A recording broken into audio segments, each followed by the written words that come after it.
Hello, Seahawk Nation, and welcome back to another edition of Seahawk Weekly with Coach Russ, presented by Bud's Chicken and Seafood. I'm your host, Danny Solomon, the voice of the Seahawks, and as always, it is so nice to be here with you today. Coach, another impressive performance. Appreciate it. You moved Yes. to 8-0 on the season now, remain undefeated. Yeah. 42-7 victory. Just talk about your key takeaways from this week's matchup. I'm very proud of the team. I love how we were responding to, trying to take this thing every week. I felt like every phase of the game did a great job, and having these guys prepared, ready to go. So excited to continue to keep this thing moving, understanding that we still have to, be a little bit more consistent within the game, some maturity level. That's part of our team that I want to continue to build upon. But excited for the next week. I mean, you want to talk about consistency. Your team has scored 40 or more points in 5 of the last 6 games. So just talk about the offensive performance in that game. Yeah, our assistant coaches have done a great job, leading with Coach Knockin and on the line of scrimmage and the guys on the perimeter and the run game. So it's a little bit of everything. I love the balance that comes along with it, and those guys have been doing a great job, and the players have been doing a great job executing and when given the opportunity, making the best out of it. So that's one thing I love about our team in general, that next man up mentality. We saw a lot of different players get in the game last week, some freshmen, some guys that just got to the team. So it was really exciting to see those guys kind of really put out what they can do for our program. You mentioned the run game. Last week's guest, other than you, was Jaden Miller. He shows up, ends up winning the Sun Conference Offensive Player of the Week. So the run game, phenomenal again. How important is it to be able to establish the run, especially in games where you're going on the road in hostile territory and you're trying to be the ones that set the tempo? No, it starts at the line of scrimmage. That's one big deal for us on both sides of the football. But offensively speaking, it starts there. And I think those guys have been doing a great job being physical. We have a lot of different run schemes that, we put on their plate and they execute. And so I'm really proud of how those guys have been continuing to do it on a consistent basis. I think Coach Woods does a great job getting those guys prepared and allowing them to execute when given the chance. And then Coach Wade with the running backs and Coach Cordell as well with the tight ends. I think it's a group effort that they're doing with that side of the ball. And it's really good that Jaden, he has some nice holes to fill, but he makes guys miss. I think that's the biggest thing, either using his physicality or making them miss with some moves and his stiff arm. So I love how everybody's playing, and it's really good. And I think it helps as well with the perimeter blocking. If you can see some of the big plays that Jaden had, the receivers did a great job with the perimeter blocking. I know Coach Ortiz really stays on them about that. So those guys did a great job. And then even on a touchdown run with Jaden, Shea Spencer out there, handing the ball off, getting a nice block on the perimeter. So that's what it's about. I'm so proud of this team of just focusing on the small details and being excited for the teammates and also doing whatever it takes to get the win. I mean, it was an impressive performance on both sides of the ball. Now we need to spotlight the defense, because last week we spotlighted the offense with Jaden. This week we're talking to Robert Lane. So let's give the defense some love, and they deserve some love. Absolutely. I have never been able to identify a clear moment where the lights have turned on. Yeah. And that is what happened with the defense 3 weeks ago after the Florida Memorial game. You guys have given up 21 points total in the last 3 weeks.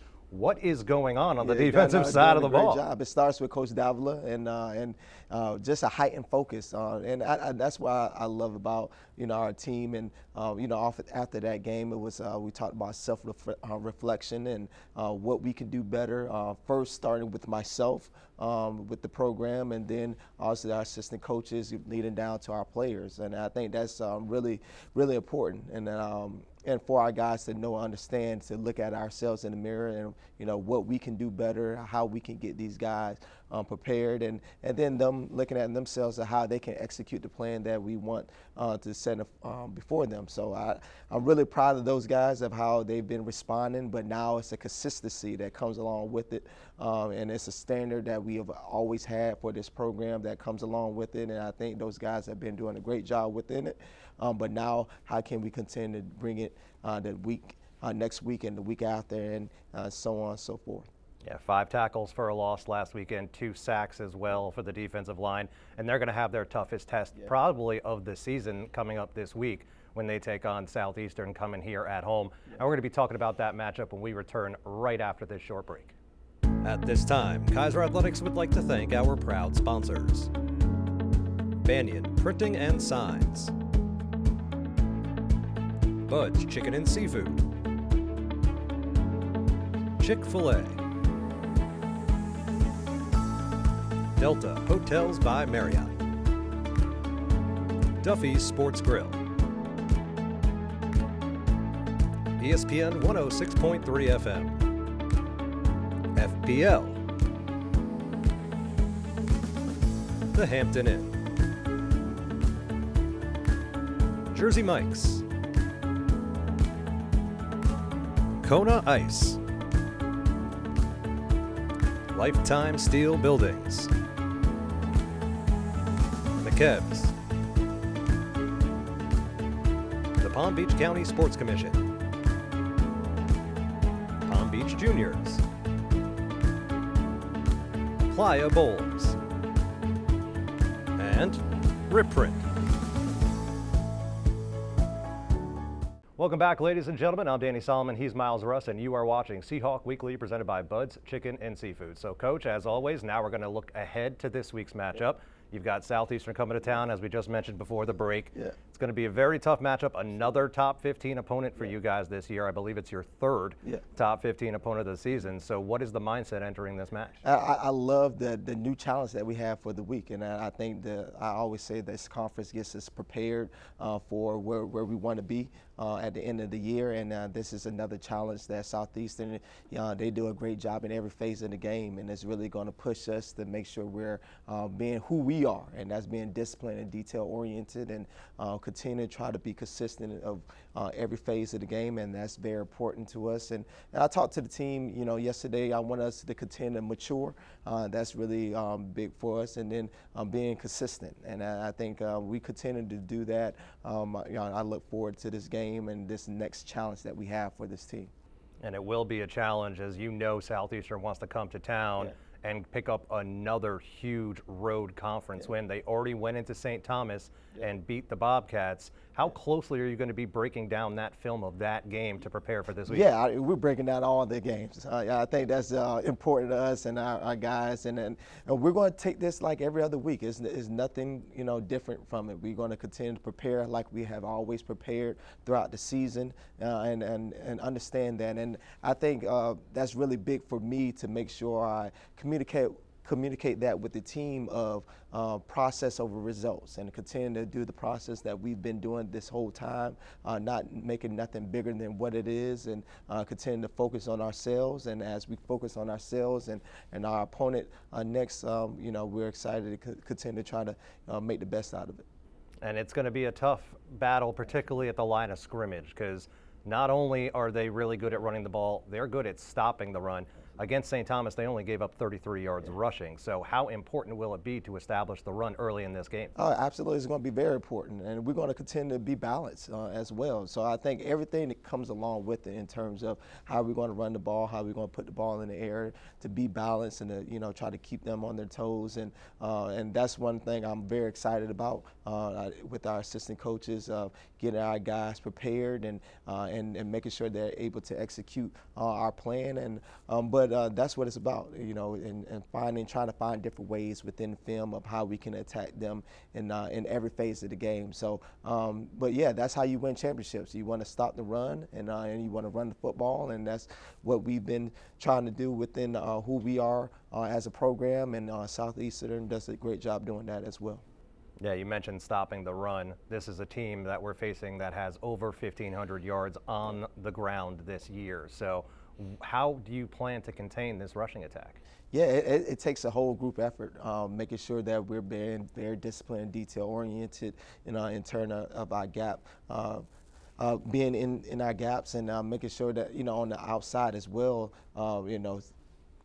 making sure we're smart with our keys, I would say. But that's what it's about. I think it's in terms of a whole team effort of how we can execute our game plan, and understand they're going to make plays at times, but how are we going to continue to ride through the storm and be disciplined within it? And lastly, I want to change the script a little bit here because it is going to be senior night. This is a very important senior class at this program. Just talk about what they have meant to this program.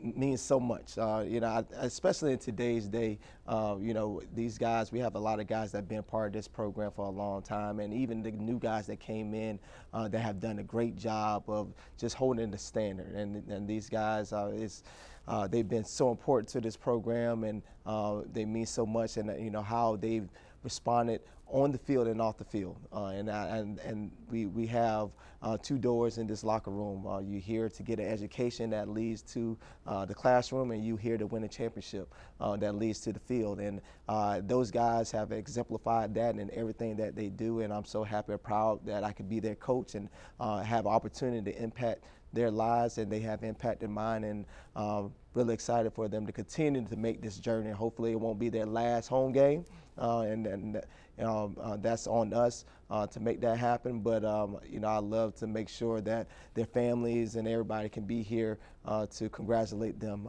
because they have meant so much for this program. Everybody will be here in attendance at the Kaiser Multipurpose Field. The Senior Day festivities will begin at 5:30.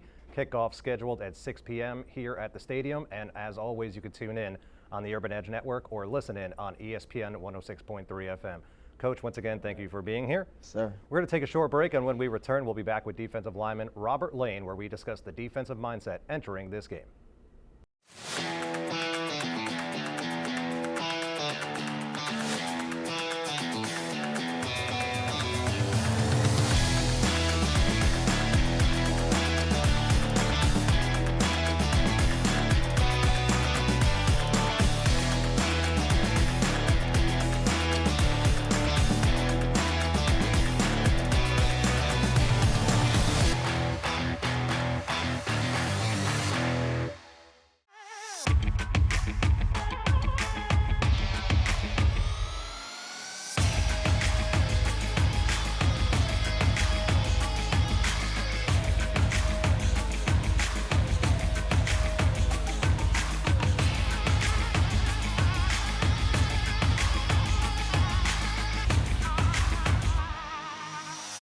Welcome back, ladies and gentlemen, and thank you for tuning in to Seahawk Weekly, presented by Bud's Chicken and Seafood, as we are now joined by defensive lineman Robert Lane. Robert, thanks so much for being here. Thank you. You are somebody who I've been looking forward to talking to. The entire team keeps telling me you are personality plus, that it's going to be real easy to talk to. So I'm very excited to talk to you, but I wanted to get a little bit of where you come from and how you got here. So first and foremost, when did you start playing football? So I started playing football in high school, and the only reason why I started really to play football is because I was coming into high school at 250 pounds. So I'm mostly, like I said, was the people that know me, I'm a baseball and tennis guy. I know it's unbelievable, but at the end of the day, I came into high school at 250 pounds, so it was not many things I could have did in baseball, and my agility stopped. It got a lot more slower into tennis. So I just said, hey, I'm going to go play some football, and it works out for me. So. Oh, it absolutely has. You have been outstanding. But when you're making the transition from baseball and tennis to football, why defensive line? I mean, it was just like I just wanted to cause like havoc. You know? I mean, I don't want to. Everybody want to play the wide receiver and catch the ball, score the touchdown, but mostly I just wanted to stop the people and be the wall in front of the people to try to get to where they want to get to. So I just love causing havoc, and I'm just doing a good job at it. When you were growing up, was there a defensive lineman that you looked up to that you wanted to try and build your game and model your game after? Warren Sapp. Warren Sapp is a great guy. He got that grit factor, and he just always been dominant. So especially like him in real life and as well as on the video game, he just is dominant. So I just wanted to be like that guy. So yeah, Warren Sapp. Not a bad guy to model your game after a Hall of Famer. So were you a Tampa Bay Bucks fan growing up? No, I'm a Miami Dolphins, fins up, but yeah, that's all I can say right now about it. Hey, that's all right. Yeah. It's been a tough couple years, and this year is also a tough one for you. We'll skip past that. So you come here from William T. Dwyer, where you were up in Palm Beach Gardens, 25 minutes north of here? So what was the decision to come to Kaiser University? Was it about being able to play in front of family? Yeah, it was mostly, I didn't want to travel too far, but also I just wanted to stay somewhere close to local. So Kaiser was an opportunity. My coaches was coached by the old coaches at Kaiser, and they said that, hey, I have an opportunity to come to Kaiser, and I just took the opportunity and said, hey, let's go. So. I mean, you've been great ever since you've got here. You've been here since 2022. You've seen the national championship team. You've been back multiple times. How does this year's team compare to the previous ones, do you think? It's the one thing I would say is just it's a new team, a new atmosphere, and the guys we started off from fall camp to now just building a character and love for each other, and just the morale just became to increase every game and every week. So it's been a ride, a journey, and I can't wait till it ends. But at the end of the day, I just don't want it to end too. So there's one way to make sure that it doesn't end, and that's by keep winning. Keep going. So you've got a tough matchup this weekend coming into town. We already spoke with Coach about it. Southeastern is a team that likes to run the ball. They've got over 1,500 yards on the ground this year. What is going to be the mindset for this defense to try and contain that rushing attack? The biggest thing is, just like what our coach has been saying, is just it starts with us, the big guys, and we're just going to be aggressive and make sure that we do our one-on-one, our assignment, and have trust in the back end. If we start up and doing our job, the back end, we can know and realize that, hey, they got our backs, and we're going to start there and put the tip of the spear. So we're just going to do our job. You've been doing your job. You've been fantastic this year. The numbers have gotten better and better as the season continues. And now, as we said, you got a tough matchup this weekend. But it's not only just a tough matchup in front of you, it's also senior night. Yeah. And you're going to have a lot of family and friends in attendance. You're going to have a packed stadium. So as a senior on the defensive line who's been here for all these years, do you feel a responsibility to set the tone? Did you feel that coming into this year, that you need to step up and be that guy? It's always been a responsibility, and like Coach Russ always instilled in us, is making sure that it's a player-led team. So just being able to, everyone have their own individual way of how they want to go towards people and teach other teammates. I have my own way, and I'm just doing what I need to do, but I lead by example. So just making sure I do my job first, and then I could be able to evaluate other people and teach them. That's what I want to do. It's been impressive to watch all year long. And now, as we said, with senior night, family and friends are going to be here. What is going to be your emotions? How are you going to be able to get through the senior night festivities and then get into the game and keep that focus and energy? The biggest thing is I'm just going to make sure, like, my family is here, but it's just like every other fan. I'm not going to be able to just worry about the fan. I'm just going to make sure I play my one-on-one and just do my job. I'm not even looking at the scoreboard. I'm just doing what I need to do. Every time I get on the field, I'm going to execute every time. And at the end, I could congratulate them. They could congratulate me, and we could just have an amazing day and just move on to the next game. And the next game will be this Saturday at 6 p.m. It's kickoff here at the Kaiser Multipurpose Field. Remember to come a little bit early or tune in at 5:30 to the Urban Edge Network or listen in on ESPN 106.3 for all the Senior Day festivities. Robert, thanks again for being here. Appreciate it. Thank you. For Robert and Coach Russ, I'm Danny Solomon, the voice of the Seahawks, saying thank you for tuning into this edition of Seahawk Weekly, presented by Bud's Chicken and Seafood. Until next time, so long, Seahawk Nation.